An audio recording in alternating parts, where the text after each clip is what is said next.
Assalamualaikum and hi everyone. My name is Labiatul Adawiyah binti Muhammad Noor and I am Bachelor in Islamic Banking from UiTM Segamat.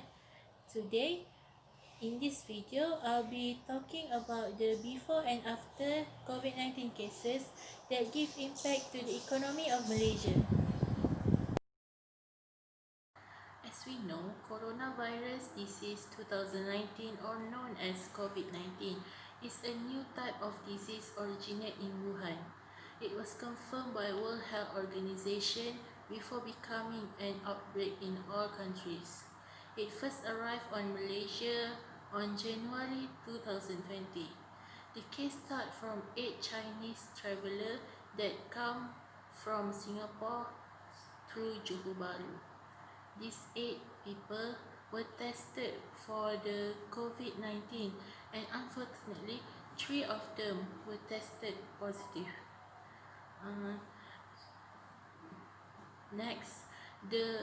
After that, the Ministry of Health first advised Malaysians to avoid crowded places when travelling in China because at Chinese New Year is around that time. By mid-March, more than half Malaysia's confirmed cases were linked due to mass religious events. The newly appointed Malaysian Prime Minister Muhyiddin Yassin advised the public to practice social distancing. The next day, WHO declared COVID-19 outbreak as a pandemic. In response, Malaysian authorities issued a 2-week movement control order, or known as MCO. Business and services deemed to be non-essential were shut down. Interstate travel was curtailed. Public, sporting, religious events and gatherings were all cancelled. COVID-19 has shocked the world economic structure, which is now in a state of uncertainty. This involves practically all the countries of the world, and the recovery is expected to take a long time. COVID-19 will also have a negative impact on the labour market. The International Labour Organization had predicted that 25 million workers throughout the world may lose their job. Malaysia, which is a small country that is dependent on other large nations through import and exportation of products such as United States and China, will also feel the pinch. Bank Negara Malaysia said in a recent statement that Malaysia's economic growth will be disrupted, and it is estimated that 951,000 people will lose their jobs, especially in the airline industry. The Malaysian Global Innovation and Creativity Centre predict that about 40% of small and medium-sized enterprises will have to wind up their operations if the COVID-19 continues for 3 to 6 months more. Second, the MCO is one of essential things that need to be done by the cooperation of all Malaysians to cut the outbreak of COVID-19 in Malaysia. However, it also comes with an impact of devastating economic costs. The enforcement of MCO, lockdown and travel restriction have significantly disrupted the business activities in various sectors, affecting people's income and causing economic chaos in the country. Almost the entire sector has stopped working.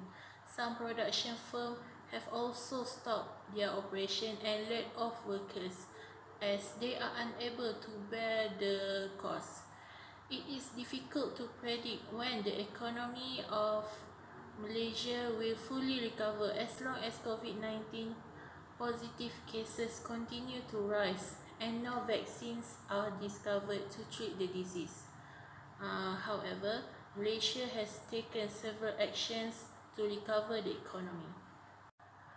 One of the initiatives that Malaysia had taken was proposed by Prime Minister Muhyiddin Yassin and the cabinets for the additions to the original initiative for SMEs in Prihatin Economic Stimulus Package. The provision for the wage subsidy program will be increased from 5.9 billion to 13.8 billion.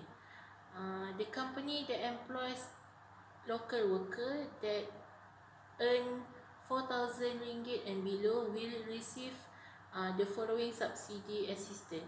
For companies with more than 200 employees, a subsidy of 600 per worker will be given. For companies with 76 to 200 employees, a subsidy of 800 ringgit per worker will be given.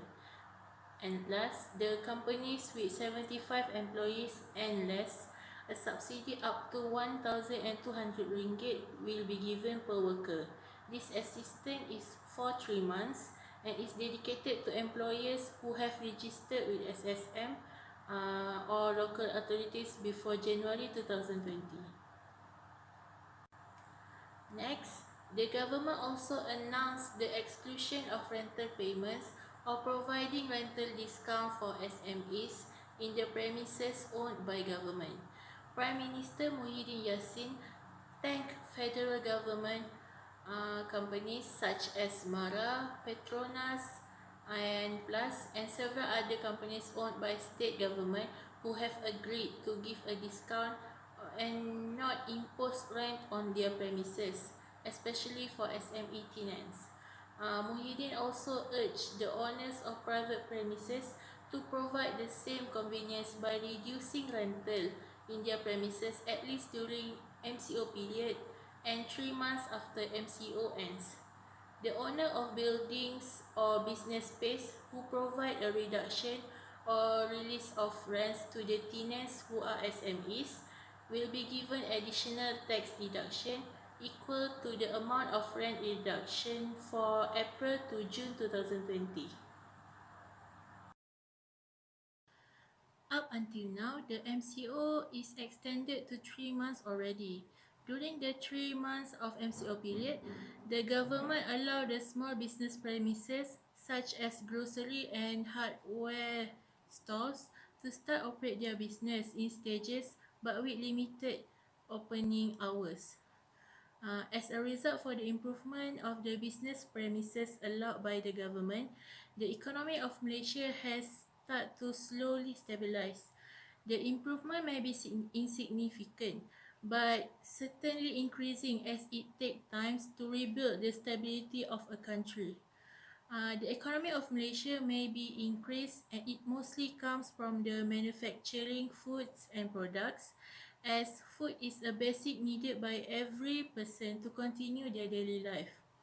The incentive given by the government, such as the subsidy assistance provided for the local workers, will eventually bring benefits to the country.